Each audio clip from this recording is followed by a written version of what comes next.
நிறைய பேர் நினச்சிக்கிறாங்க நாங்கள் வாழைத்தண்டை பொரியலாகவே சாப்பிட்றோம், கூட்டாக சாப்பிட்றோம், இது போருமா அப்படின்னு கேட்குறாங்க. அது கிடையாது.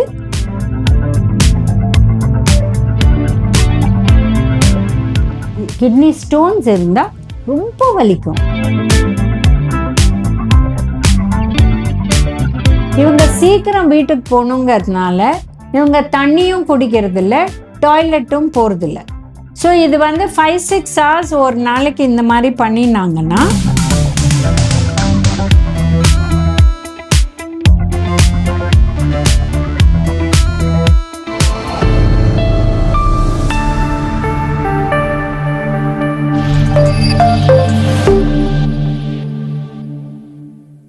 காஸ்மோ ஹெல்த் வியூவர்ஸ்க்கு வணக்கம். நம்ம இப்போ கிட்னி ஸ்டோன்ஸ் இருக்கிறவங்க அவங்க எப்படி உணவு சாப்பிடணும் இதை பற்றி பேச போகிறோம். இப்போ கிட்னி ஸ்டோன்ஸ்னு எடுத்திங்கன்னா மெயினாக ஆக்சலேட், ஃபாஸ்பேட்ஸ், கால்சியம் ஆக்சலேட் இந்த மாதிரி விஷயங்கள் தான் ஜாஸ்தி ஸ்டோன் ஃபார்ம் ஆகும். சில ஃபேமிலிஸில் ஹெரிடிட்டியாக இருக்குது கிட்னி ஸ்டோன்ஸ். ஸோ அவங்களுக்கு நிறைய வரும், அடிக்கடி வரும். இவங்க வாழைத்தண்டு ஜூஸ், ஃப்ரெஷ்ஷாக வாழைத்தண்டை எடுத்து அரைச்சி அதை வடிகட்டி அப்படியே குடிக்கணும். தண்ணி போட்டு அரைக்க வேண்டிய அவசியமே இல்லை. ஏன்னா வாழைத்தண்டுலேயே நிறைய ஜூஸ் இருக்குது. இதை சின்ன சின்னதாக நறுக்கிட்டு அப்படியே அரைச்சிட்டு அதை வடிகட்டிட்டு ஒரு 1/4 டம்ளர் வந்தால் கூட போகிறோம். இதை இவங்க ரொம்ப அக்யூட், அதான் வலி இருக்குது ரொம்ப இருக்குன்னா அந்த ஸ்டேஜில் டெய்லி ஒரு 7-8 நாள் குடிச்சா போகிறோம். அண்ட் இது வராத தவிர்க்க வாரத்தில் 2 நாள் இந்த மாதிரி குடிச்சா போகிறோம். நிறைய பேர் நினச்சிக்கிறாங்க நாங்கள் வாழைத்தண்டை பொரியலாகவே சாப்பிட்றோம், கூட்டாக சாப்பிட்றோம், இது போருமா அப்படின்னு கேட்குறாங்க. அது கிடையாது. இந்த மாதிரி சாப்பிட்டாதான் கிட்னி ஸ்டோன்ஸ் வராத தவிர்க்கலாம், வந்தப்புறம் ஹெல்ப் எடுக்கலாம். இப்போ ஸ்டோன் சைஸஸ் இருக்குது. ரொம்ப சின்ன ஸ்டோன்னா இந்த மாதிரி வாழைத்தண்டு ஜூஸு இந்த மாதிரி விஷயம் எடுத்திங்கன்னா தானாக இது வழியாக வந்துடும், உடம்புலேருந்து வெளியில் வந்து. ரொம்ப பெருசாக இருக்குன்னா நீங்கள் மெடிக்கல் ஹெல்ப் எடுத்து ஒரு டாக்டரை பார்த்து அதுக்கு என்ன பண்ணணுமோ கட்டாயம் பண்ணிக்கணும். அண்ட் அந்த ஸ்டோனை அவங்க உடைச்சி, அது உடைச்சதுனால அது யூரின் வழியாக வெளியில் வந்துடும். ஸோ அது பயப்படுறதுக்கு ஒன்றும் ப்ராப்ளம் இல்லை. பட் இது கிட்னி ஸ்டோன்ஸ் இருந்தால் ரொம்ப வலிக்கும். இடுப்புலேருந்து சைட்லேருந்து சில சமயம் லேபர் பெயின் மாதிரி கூட வலிக்கக்கூடிய வாய்ப்பு இருக்குது. ஸோ அதனால இது நம்ம உடனே பார்க்கணும் அண்ட் நம்ம ஹெல்த்தை பெட்டராக பண்ணிக்கணும். இப்போ சில பேர் தண்ணி நிறையா குடிக்கிறது இல்லை. இப்போ பேசிக்காக பார்த்தீங்கன்னா இந்த ஐடி செக்டரில் ஒர்க் பண்ணுறவங்க, பிபிஓ செக்டரில் ஒர்க் பண்ணுறவங்க, இவங்களுக்கெல்லாம் இந்த 1 ஹவரில் இவ்வளோ டாக்கெட்ஸ் முடிக்கணும்னு அந்த மாதிரிலாம் ரூல் இருக்குது. இவங்க சீக்கிரம் வீட்டுக்கு போகணுங்கிறதுனால இவங்க தண்ணியும் குடிக்கிறதில்ல, டாய்லெட்டும் போகிறதில்ல. ஸோ இது 5-6 hours ஒரு நாளைக்கு இந்த மாதிரி பண்ணினாங்கன்னா இவங்களுக்கு கிட்னி ஸ்டோன் வரக்கூடிய வாய்ப்பு ஜாஸ்தி இருக்குது. உங்களுக்கு ஞாபகம் இருக்கும், நீங்கள் ஸ்கூலில் படிச்சிருப்பீங்க. ஒரு உப்பை போட்டு அதை நம்ம நல்லா காய்ச்சுவோம். காய்ச்சி அந்த தண்ணி போக போக அதில் கிறிஸ்டல்ஸ் ஃபார்ம் ஆகும். அதே மாதிரி தான் நம்ம கிட்னிக்குள்ள.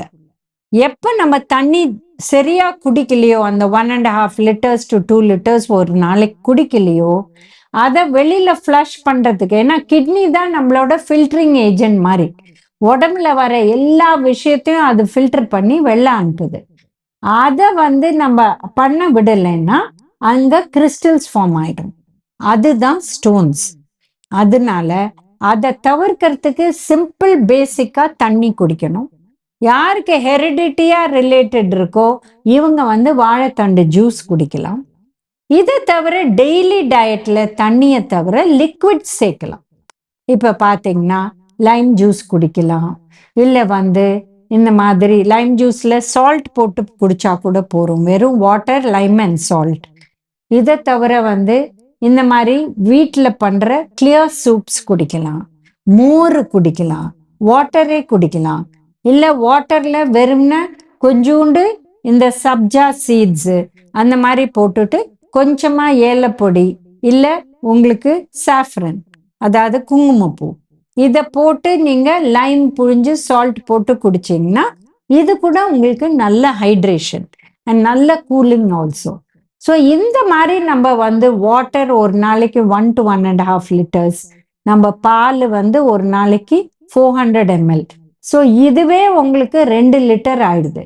இதை தவிர ரசம், சாம்பார், சூப்ஸு, இந்த மாதிரி டீ, காஃபி இதெல்லாம் குடிக்கிறச்சே 2.5 லிட்டருக்கு மேலே ஆயிடுது. இந்த மாதிரி குடிச்சா ப்ராப்ளம் இல்லை. பட் யார் வந்து 500 ml 600 ml தான் தண்ணி குடிக்கிறாங்க, ஏன்னா ஒன்று அவங்களுக்கு தாகம் எடுக்கல, இல்லை இன்னொன்று அவங்களுக்கு இந்த மாதிரி டாய்லெட் போயிட்டு வர டைம் இல்லை, அதனால அவங்க சீக்கிரம் முடிச்சுட்டு போகணுன்னு தண்ணியை வந்து கம்மியாக குடிக்கிறாங்க. இவங்களுக்கெல்லாம் இந்த ப்ராப்ளம் வரக்கூடிய வாய்ப்பு இருக்கு. இப்போ ரொம்ப வயசானவங்க, இவங்களுக்கு வந்து உடம்பு மாறினதுனால 75 இயர்ஸ் மேலே இருக்கிறவங்களுக்கு அவங்களுக்கு தண்ணி குடிக்கணும், அந்த தாகம் எடுக்கிறது அப்படிங்கிற ஃபீலிங்கே கூட சில பேருக்கு இருக்காது. ஏன்னா நிறைய மருந்து எடுத்துக்கிறாங்க, அதனால நிறைய சேஞ்சஸ் அவங்க உடம்புல. ஸோ இவங்களுக்கு நீங்க வந்து ஒரு பாட்டில்ல 1 லிட்டர் ஒரு எவர் சில்வர் பாட்டில்ல வச்சுட்டீங்கன்னா அவங்க கிட்ட, அவங்க இதை குடிச்சிட்டே வந்தாங்கன்னா இது வந்து ஒரு நாளைக்கு 1 லிட்டர் அளவு குடிச்சிட்டாங்கன்னா ப்ராப்ளம் இல்லை.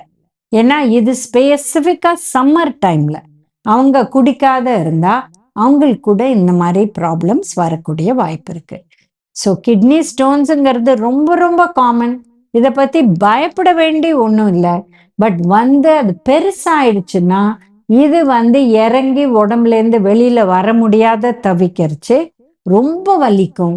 அந்த வலியை தாங்கிறது ரொம்ப கஷ்டம், அண்ட் அது தேவையும் கிடையாது. அதனால ரெகுலரா நம்ம வாட்டர் குடிச்சு, அண்ட் இந்த மாதிரி ப்ராப்ளம் இருக்கிறவங்க வாழைத்தண்டு ஜூஸை குடிச்சு இந்த மாதிரி நம்ம ஹெல்த்தியா இருந்துட்டா இந்த ப்ராப்ளமை தவிர்க்கலாம். ஸோ யாரு கிட்னி ஸ்டோன் வரலாம், அடல்ட்ஸ்லேருந்து ரொம்ப சீனியர் சிட்டிசன்ஸ்லேருந்து யாருக்கு வேணா வரலாம். பட் இது ஹெரிடிட்டியா, ஆமாம், சில ஃபேமிலிஸில் அடிக்கடி வரக்கூடிய வாய்ப்பு இருக்கு. ஸோ இந்த மாதிரி ஃபேமிலிஸில் இன்னும் ஜாகிரதையாக இருக்கணும். அவங்க டெஃபினட்டாக 1.5 லிட்டர்ஸ் வாட்டர் ப்ளஸ் வேற ஏதாவது இந்த மாதிரி கிளியர் சூப்ஸ் அது மாதிரி குடிச்சிட்டு வாரத்தில் 2 தடவை எம்டி ஸ்டமக்கில் வாழைத்தண்டு ஜூஸ் குடிச்சிட்டா இதை ப்ரிவெண்ட் பண்ணக்கூடிய வாய்ப்பு இருக்கு. இந்த வீடியோவில் நம்ம வந்து கிட்னி ஸ்டோன்ஸ் வந்தால் என்ன பண்ணணும் அதை பற்றி பேசினோம். இன்னொரு வீடியோவில் மீண்டும் சந்திக்கலாம்.